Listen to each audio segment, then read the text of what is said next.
All right, so today we have viral comic sensation, gay advocate, and registered licensed nurse, and Nurse Blake. How are you doing today? I'm good. How are you? I'm well, thank you. So right now you're currently traveling with your Shock Advised tour. How has that been going, and what can we expect from this set? It is insane. It is show 85 tonight. I Nice. have, it's a lot. It's like 20-ish more to go. But it's so fun. It is called Shock Advised because expect to be shocked. I'm going to tell a lot of stories that people aren't going to expect that are all real life.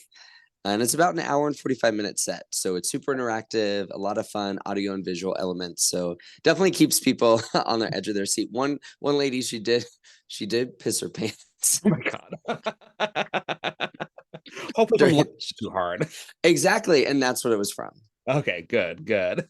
So how is this tour different from your previous shows?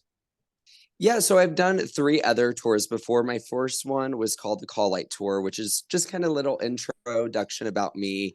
I never thought I would do comedy, so it was a lot more like just inspirational, like nursing conference type vibe. Hmm. And then I did my PTO tour, which occurred right after, we're getting in the tail end of the pandemic. So I wanted to definitely like uplift nurses during that challenging time. And then I'm like, I really need to prove that I am in the comedy world now. And I definitely need to step up my game and make it so funny and just impress people. And so it's called Shock Advice. So it's definitely more the stand-up comedy realm. People are going to be laughing for the full set. Yeah. And I'm a little more edgy, so it's definitely not for kids, definitely 18 and up. Okay. Um, some people can't handle it, but it's all the truth. There It you is go. all the truth. If you can't handle it, don't go. Exactly. Now, you've always had a passion and desire to become a nurse. Is that correct? Yeah, ever since I was little, I mean, my parents are both in healthcare. My dad, he's been a respiratory therapist for over 30 years now, and my mom has been in medical device sales. So, growing up and just watching them and hearing their stories, I definitely had an interest at an early age. And just being gay from Orlando, you work at Disney World and then you become a nurse. So, it's just the path I was destined to take. That's destiny. Yes, yes. But while in nursing school, that's when you began creating Facebook videos as a way to de stress and share your nursing experience in a comedic way. So, did you ever expect your content to go viral and lead to something much bigger? I had no idea. I actually started making videos after a panic attack I had, my first panic attack ever after a really long shift in nursing. I was like, I just need an outlet, to kind of just like burn off steam and share what I go through. And it went viral. I realized I wasn't the only one that were experiencing these feelings, that as nurses we could all relate to pretty much the same thing. Yeah. So then I kept making videos. It was helping other people, nurses and nursing students, and then they inspired me to keep going. So, and I've definitely been able to take my comedy from videos and online, and now put it to the stage. So it's really cool. Awesome. Yeah, I mean, you're bringing groups of nurses together, which is shows, and also NurseCon, the annual nursing conference. How does it feel to know that you have provided such a special outlet for them? It's really cool. It was an outlet that I needed. And still, like, looking back, like, the thing I'm most proud of is like whether I'm on NurseCon at Sea, which is a nursing conference where we have a whole ship, or during my shows, seeing the various ages of nurses that come out. Mm. You'll have nursing students in their 20s laughing their asses off with retired nurses in their 80s. And for them being able to both share that experience either at my comedy show or on the cruise ship, it's super cool and super special. I even bring out a lot of like generations of nurses. So you'll have three nurses in a family, a daughter with her mother-in-law, or a mom with her son, who actually said they came to me after the show in the meet and greet that they haven't talked in quite a long time, Oh, and wow. that the comedy, them both being nurses, was able to bring them both together. Okay. So it's things like that keep me going and inspire me to keep making jokes about everything. Yeah, definitely. So you're bringing families together as well. I guess so. I am like, it's like church. It's like Nurse Blake Church. I am bringing people out. I'm bringing people together. Yes, love it. Has your content like expanded outside the medical realm as well, the medical community? Yeah, you don't have to be a nurse to attend. You don't even have to be in healthcare to attend, because I don't just talk about stories as a nurse. I talk about my life growing up gay, my life growing up in Florida, and taking it from there, and now tying it into how it relates to me as an adult, Mhm. also being a nurse. So while it's definitely not nursing like specific and focused, it all comes through the point of view of just my life, Yeah. who now I happen to be, a nurse. Yeah, exactly, exactly. I mean, it is common that they say that laughter is the best medicine and humor helps to work through trauma. And you've experienced some traumatic experiences in your life, such as going through a gay conversion therapy when you were 15 through 18. Would you mind talking about that just a little bit? Yeah, so I was actually outed when I was 15 by one of my cousins, and she was the one that told my family, and I was not ready to tell them at all. I kind of knew how they would react, and it was super traumatic. I mean, the next day I was pulled out of high school, put into Exodus International, which is gay conversion therapy that has since thankfully, shut their doors. And I was put into a Christian school. Every time a new high school would find out I was gay, my parents moved me to a different high school. So I went to like four different high schools, all through that short period of time. And it was very traumatic. It definitely had me questioning, life. It had me rethinking, who I really was. And, I kind of kept that, down deep inside, even into my adulthood. It didn't really hit me until 2017, which is when I think I had my first panic attack, and Yeah. kind of all those traumatic experiences that I thought I had, gotten over. I didn't. They were definitely, still within me. So definitely going through therapy and sharing my story has helped me so much. And just thinking about it back today, it definitely does get better. It definitely takes time. It takes really realizing who supports you.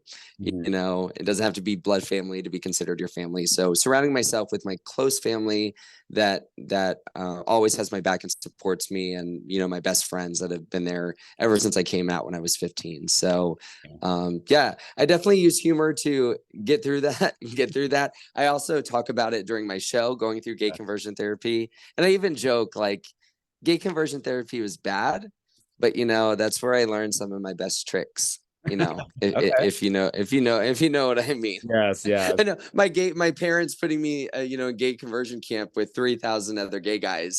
You know, I learned my best tricks there. You learned well, yes. So, what is the relationship with your parents now? Have they accepted you, or do you not talk to them? Like, what's that like? No, we're definitely on limited contact. Okay. So I will speak to them during just a few occasions throughout the year. I wish them all the best, love them a lot, wish them, a lot of success, but we're still going through that. So a little rocky path. Okay, gotcha, gotcha. Well, before you started becoming this viral sensation, what was life like for you before going on the road and performing? What was your day-to-day life like? Yeah, so as a nurse, you work three 12-hour shifts. So I was working 12 hours and then sleeping the other 4 days off, because those 12 hours, a lot of people joke, they're like, oh, you only work 3 days a week. I'm like, yeah, you shut your face. Like, you don't know what that all entails. Like, relax. But now, now I'm working 6, 7 days a week, because I have shows pretty much every day, Mhm. which is so fun. Like I said, I never got into nursing ever thinking I would do comedy or be Yeah. doing shows. But as a nurse, I've worked in all over the country, six different level one trauma centers in different nursing roles. So it's definitely given me um, a perspective on how healthcare is delivered throughout this country. Mhm. And just being able to talk with nurses kind of all over the country and the world now, because I even tour in Europe and Yeah. Australia and Canada. I really like being able to see, the issues in healthcare and how we can fix it, Mhm. not only for the healthcare workers, but also for the patients that we care for. So whenever I can, advocacy is super important in my life and what I do. So when I'm not on the road or I do have a day off, I do love to advocate, whether that's, speaking about topics and interviews, or actually going out to events like where nurses are striking. If Mhm. I have the day off, I love to join them on the picket line to fight for safe staffing. So, and at the core of everything I do is advocacy, and it's all out of love. So, in addition to the tour, I run the nursing conference. I got a children's book. I got a wine. I keep myself really really busy. Very, very busy. Yes. Well, what was your experience like with the COVID-19 pandemic? Yeah, it was definitely hard. It was definitely challenging to find humor during that time, and that's actually when my relationship with my parents got a little even more rocky.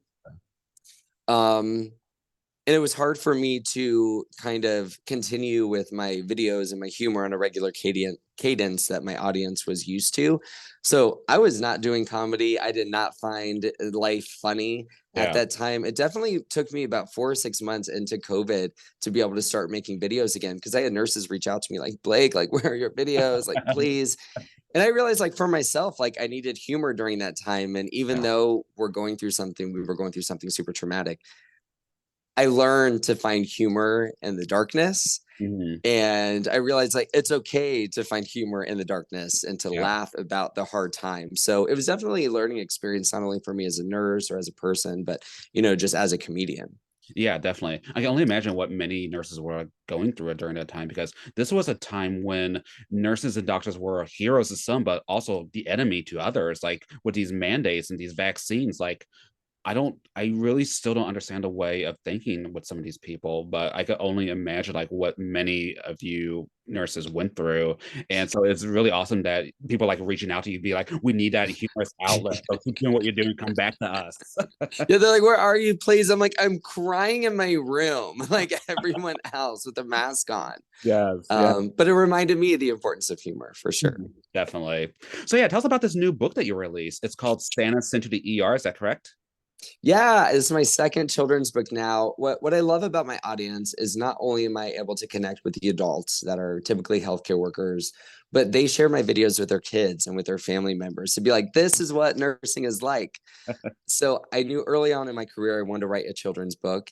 And it's not only funny, it not only has characters that I reference in my videos, it also gives kids a lesson in safety. So the first one talks about what to do if someone's hurt. The Mhm. second book, we talk about the importance of allergy awareness. So Okay. kids learn that Santa has a little allergy, and it's a great way to expose and experience to show kids, what to do and how to prevent allergies and anaphylactic reactions. Okay. So they always have a good lesson. But I love that the adults come to my show, which is 18 and up, and on their way out, they buy my book, for their kids. So Nice, I nice. love being able to have that, being able to reach, not only the older audience, the adult audience, but also the younger audience as well. Yeah, awesome. And you said you also have a wine, is that correct? Yeah, so if you like to drink wine, I have a little wine company. It's called 14th Hour. We have an awesome rosé and Pinot Grigio. Nice.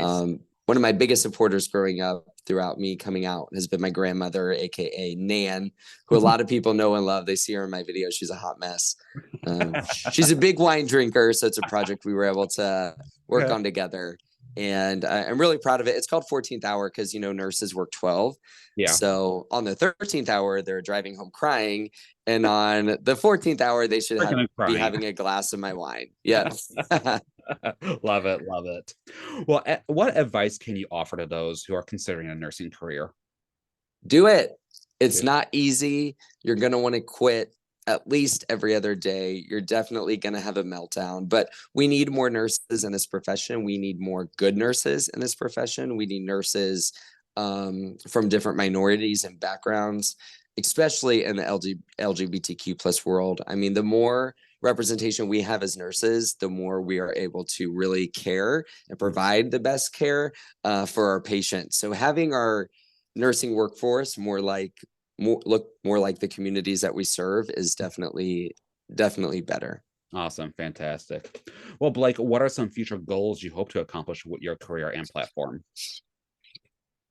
I'm just trying to get through tomorrow, Denny. Jesus, I have show 86 tomorrow. I'm trying to hydrate right now. Well, think about 5, 10 years in the future. What do you hope to be doing?